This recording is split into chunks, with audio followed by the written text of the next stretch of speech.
Zachary Canaperi and Dre Cooper.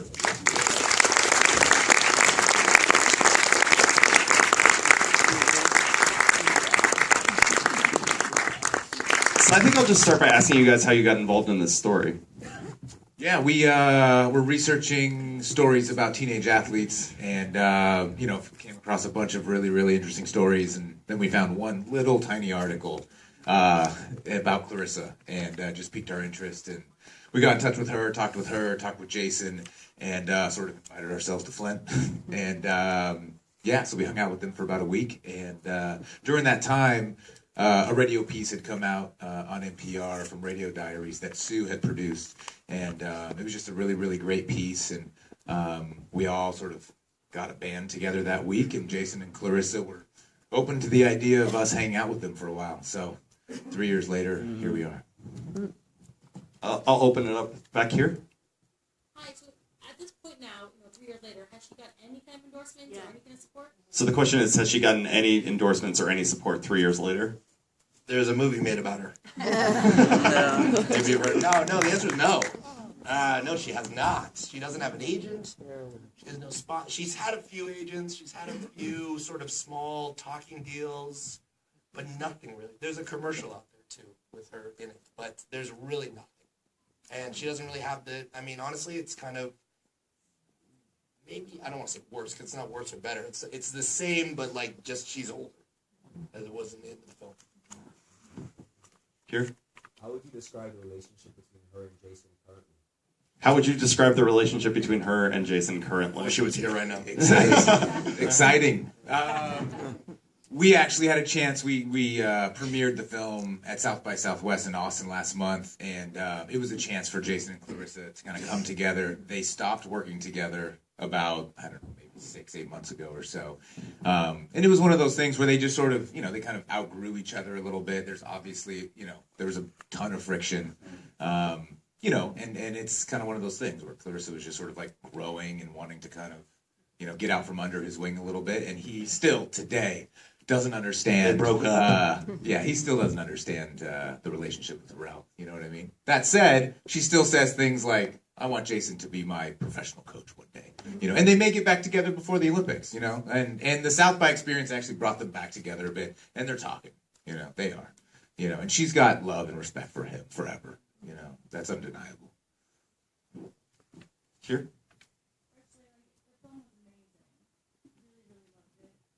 Thank you.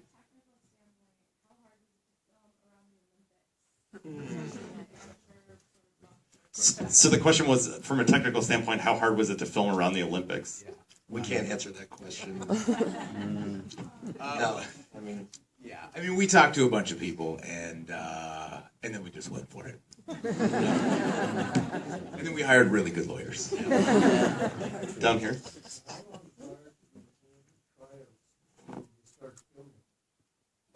Yeah. So the question is, how long prior to the Olympic tryouts did you start filming, and what do you think would have happened if it went the other way? Started filming at the Olympic tryouts. I had been working with her for a number of months leading up to that, and then we hooked up. I was doing a radio piece, gave her a tape recorder, and that was the NPR piece that Dre's talking about. And the whole time I was like, this is a film.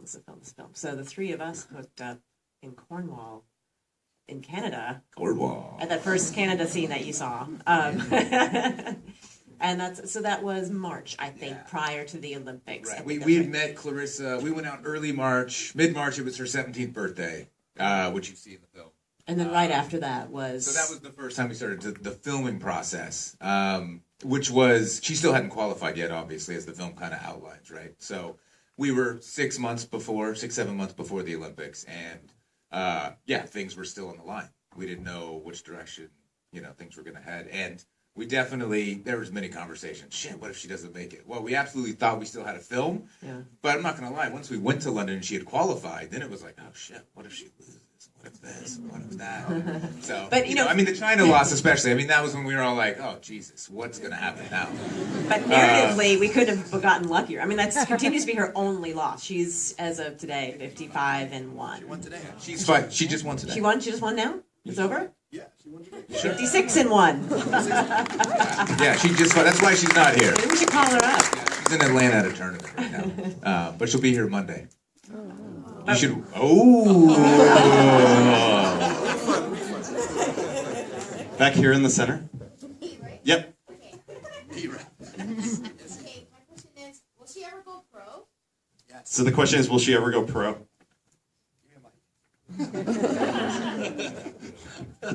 We have 2 mics. Yeah, the answer is yes, definitely. She wants to go pro. I mean, Clarissa's from this very like Talk old. into it. Moving around my face isn't working. Clarissa will go pro after the 2016 Olympics in Rio. Sure, her goal. She's training for the Olympics right now, which is an amateur sport for women's boxing. And she's not allowed to go pro until, like, once you go pro, you can never be amateur again. You can never fight in the Olympics again. So her plan on her schedule, which is like, a calendar with a bunch of red marks on it, is to go pro after the 2016 Olympics. Which we'll see what happens. I mean, And she was, after she won the gold, it was like, everybody thought, I mean, we all thought, and I think you guys probably thought, like, oh shit, it's going to happen. Things are going to happen, whether or not she gets the endorsements or maybe she gets a big pro deal. And there's a bunch of stuff that you don't see in the movie, the other 349 hours that didn't make it, where, promoters are, sort of swarming around, but all those deals were, a little obscure and didn't seem to have that much to offer in the end, but names like Mayweather were coming up and things like that. But, so we'll sort of see how things evolve after 2016. And I mean, women's boxing is still a bit of an obscure sport, which also is part of the reason why endorsements aren't happening in the way that we traditionally think. And Jason Clarissa are from this very traditional boxing world where like going pro is the path. So this whole amateur thing, they weren't really sure how it worked, and there was a lot of gray zones in that. So I think they both sort of dream of this pro career that may one day happen or not. But women's boxing professionally is a whole nother challenging thing that I can't even really begin to explain. But and Clarissa actually is doing great. She's having so many tournaments as an amateur. As a pro, she'll have maybe tops 4 to 5 fights a year, but she's now fighting 20 fights a year. So she's in a great situation right now. I just gotta say, I loved your movie. I thought it was fantastic. And I wanted to know, when did you make the decision to kind of have that third act after she wins? Because traditionally a lot of people would build it to that. She wins, it's, a rocky moment, happily ever after. What kind of compelled you to keep going with it and decide to make a little bit of the dark side after winning? Did you know that going in, or did it just unfold as you were going along? So the question is, what compelled you to have this third act post her winning, and because that could have been a conventional structure, but you chose to keep going. I mean, I think it was the reality of the situation, right? I mean, we were riding the wave with her, and we were there back in Flint and hanging out, doing all the meetings and all the press conferences, and it was super exciting. And that was late August. Then September rolled around. Well, what's happening? Oh, we're talking to so-and-so. Okay. And then October. Who are you talking to? Well, I don't know. Well, what happened to the Everlast deal? I don't know. And then all of a sudden December rolled around. And it was like, has anything happened? And then January, then February. And then, it was just, it all started to just kind of get quiet. And we were like, shit. We were just as bummed as she was. And so, were you already for us, editing, it was just staying though? the course. Were you already like into editing, thinking, "Oh, we've got our movie up to the win," which is really kind of what you kind of are hoping for? Yeah, I mean, I think we Not were that far. We had begun the edit for sure, and I think we did a few more trips, and then Zach went back out there a couple more times, and it was one of those things where the third act was super hard. It was super hard to strike this balance about and for her too personally, right? Because she was crushed, and so. Those 6 months after, she was not fun to be around anymore, right? She didn't want us hanging out with her as much, right? I mean, it was hard for her. And so after about 8 months to a year, then all of a sudden it was kind of like, well, this is reality. And she's like, F that. I'm just going to do what I'm going to do, and I'm going to, stay the course. And I think that was when we started to find at least for ourselves too, we're like, oh shit, okay, I think we have an ending. Like, she's still, because you can't make a movie about a girl like this when it just all goes downhill and it goes to shit. Then it's like, you know, that's tough, right? You know what I mean? And so she came out of it too, and with that, we were there with her to see that, and so we were able to, you know, hopefully put that into the movie, you know, so that there's some purpose behind it. You know? I'm gonna go down here. Thank you very much. There was one scene where they had the Olympics organizers there. There was an Olympic advisor. Do you think that they could or should have played a bigger role, or did they, that we didn't see in terms of giving us advice on how to get more support? The question was about the image advisor with the Olympics organizers and whether they should have played a bigger role for her in order to get more support, or whether they did and you just didn't show it in the film. That was USA Boxing, like, which is an organization within the USA Olympic Committee, or the Olympic Committee, whatever. Call it what they do. But that was the most we saw them involved. I think that was the most interactive they were in the 3 years. And they're not like engaging in her, but that was like the most advice, the most conversation, the most here's what we think, here's what your opportunities might be.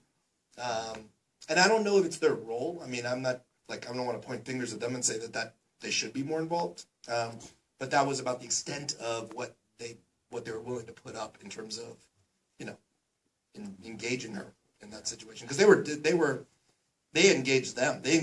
Clarissa and Jason engaged USA Boxing and said, what can we do?